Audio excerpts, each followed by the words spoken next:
Il est là. Dans ta famille, mais il manque l'essentiel. Les crimes. Ces crimes de leurs parents pour lesquels 2 enfants ont déjà payé. J'ai appris des choses sur mon père, maman. Des choses qui m'ont déçue. Mon père a ses défauts comme tout le monde. Oui, t'as raison, je l'ai peut-être un peu trop idéalisé. Mais qui t'a parlé de lui? On m'a dit qu'il avait enlevé un enfant à son père. Et qu'il s'apprêtait même à recommencer. Tu ne sais pas pourquoi il a fait ça. C'est peut-être plus compliqué que tu ne penses. Oui, bien sûr, oui. C'est marrant, hein. On accepte des choses en se disant qu'elles sont normales, et puis tout à coup, on découvre que c'est complètement indécent. Tu vois, comme par exemple te faire un enfant et puis te laisser te démerder toute seule. L'argent, ça excuse pas tout, je suis désolée. Il achète les gens, maman. Il faut que tu saches une chose, Esther. Une chose que seul ton père et moi savons. Il n'a pas voulu ta naissance. C'est moi qui t'ai voulu. Quoi? Qu'est-ce que tu racontes? J'ai attendu que tu sois née pour lui dire la vérité. Je ne lui avais pas laissé d'adresse. Je voulais que tu naisses. Si je l'avais prévenu, il m'aurait peut-être demandé d'avorter. Et c'est peut-être ce que j'aurais fait. Pourquoi tu me racontes ça maintenant? Qu'est-ce que ça change? Mais tout. Il a remué ciel et terre pour me retrouver. C'est lui alors qui est venu vers moi. Il aurait très bien pu fermer les yeux et faire comme si tu n'existais pas. En tout cas, ça l'a pas empêché d'enlever un enfant à son père. Puis, à chaque fois que tu me parles de lui, on dirait un ange et auprès des autres, c'est un diable.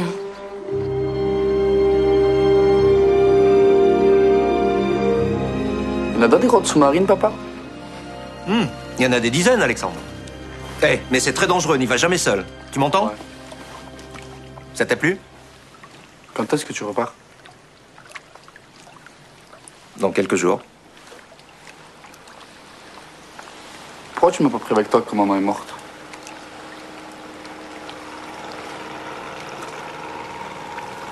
C'était compliqué. J'avais 25 ans, je me suis pas senti la force de... De quoi? Écoute, Alexandre, je savais pas comment te le dire, mais... j'ai engagé une procédure pour que tu viennes vivre avec moi. À Madagascar? Je croyais que tu t'en foutais de moi. Tu te trompais. T'es pas d'accord? Ça te plaît pas? Je t'aime, Alex. Et je veux mon fils avec moi. Maintenant.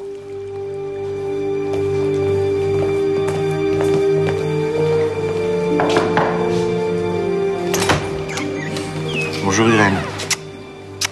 Je t'en prie.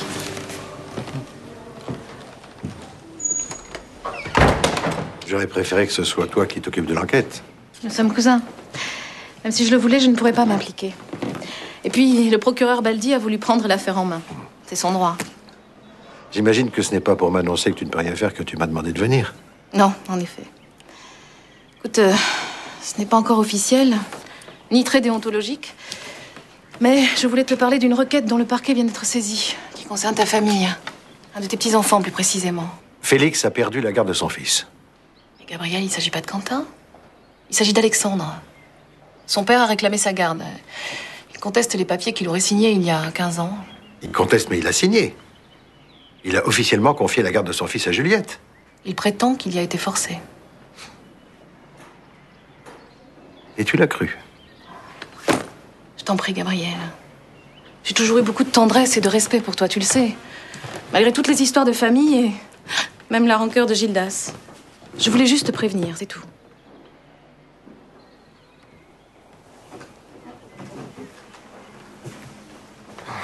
Je te remercie de ta loyauté. J'ai une mauvaise nouvelle pour toi, Juliette. Maxime a demandé la garde de son fils.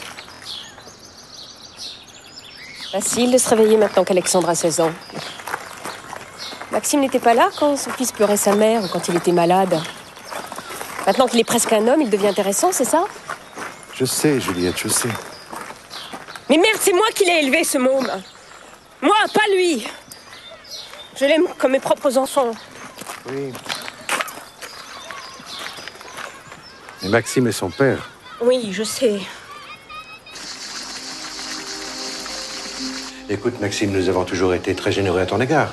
Nous avons toujours veillé à ce que tu ne sois pas coupé de ton fils. Tu pouvais le voir quand tu voulais, non? Quand je pouvais. 2 fois par an. Oui, Seulement, tu n'es pas toujours rentré en France.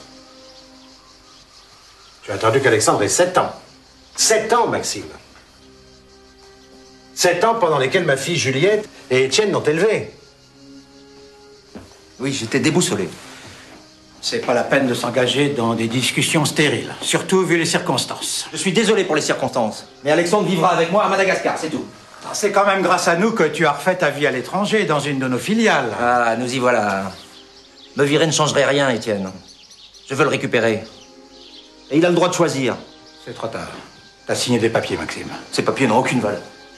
C'est pas parce que nous vivons une tragédie que nous sommes affaiblis. Je ne cherche pas à en profiter, Gabriel.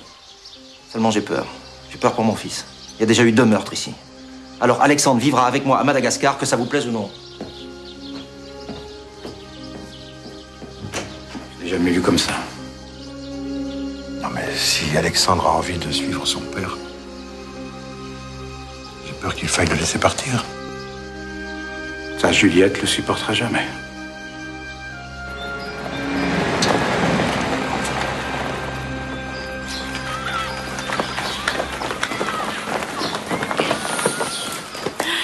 Merci d'être venu si vite. Tu sais que je suis toujours là quand t'as besoin de moi. Puis j'adore cet endroit. C'est fou, hein. Rien n'a bougé depuis que je suis arrivé ici la première fois. Si, toi, Mathias, tu as grandi. Si je peux te rendre le 100e de ce que t'as fait pour moi, c'est avec plaisir. Maxime veut reprendre Alexandre. Il veut vivre avec lui. Rien que ça. Je veux qu'il renonce. Je veux le forcer à renoncer. Comment ça, le forcer? Mais je ne sais pas, moi, en lui faisant peur. Juliette, je crois pas que ce soit la solution, vraiment. J'en vois pas d'autre. Mon père essaie de lui parler, veut rien entendre. Et je peux pas faire un truc pareil, moi. Pas toi, bien sûr, mais... Tu connais bien des gens, non? Je t'en prie. Fais ça pour moi. Autorité à dispositif. On a les colis en visuel. TI0, autorité. Autorité, j'écoute. Les colis sont partis direction 20 à bras. Bien reçu, TI0. Autorité à dispositif. On passe à l'action dans 1 minute. C'est parti!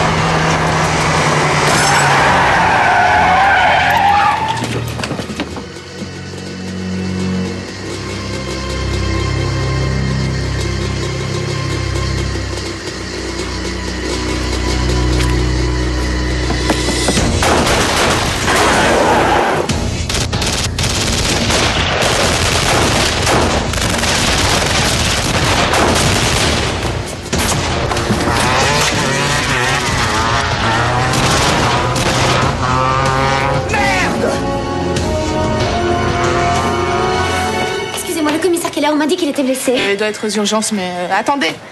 Pardon, c'est moi.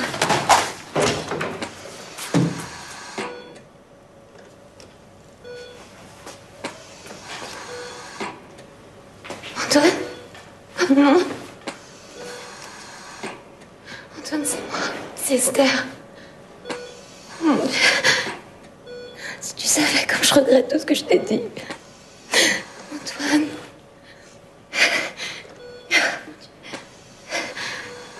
Tu sais, toi et moi, c'est...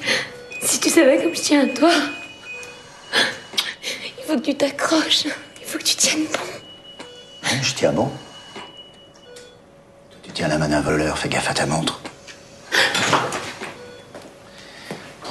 Mais... Il passera pas la nuit.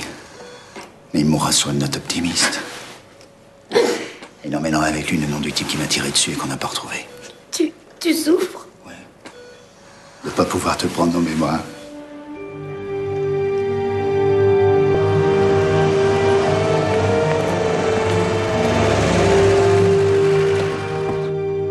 Doutez-vous que Juliette Saint-André veut intimider son beau-frère? Juliette elle-même.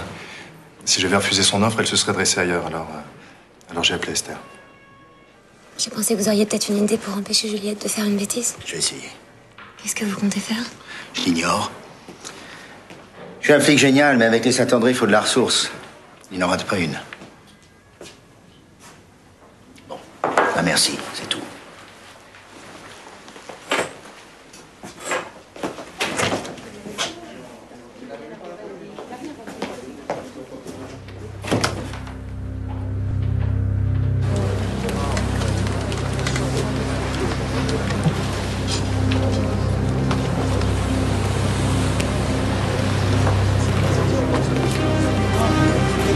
Madame Saint-André? Oui.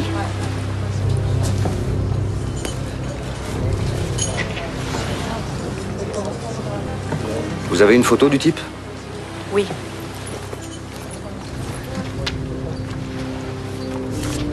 Son nom? Maxime von Hermans. Vous voulez y mettre combien? Ben, j'en sais rien, je n'en ai aucune idée, j'ai jamais fait ça de ma vie, moi. On peut lui péter un bras pour 3 000 euros. Les deux pour 5 000. Non. Et un petit discount. On peut aussi le retrouver dans un coffre de voiture. Et ça, c'est beaucoup plus cher. Non, non, non, rien de tout ça. Je veux seulement qu'ils comprennent que c'est un avertissement, c'est tout. Ben, pour 6 000, on pourrait vous faire quelque chose de douloureux, mais sans séquelles. Ça ira? Et payable en liquide, j'imagine. Et d'avance, merci.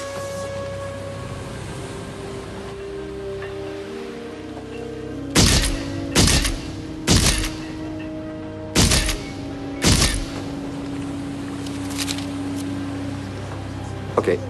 Faites ça vite et bien.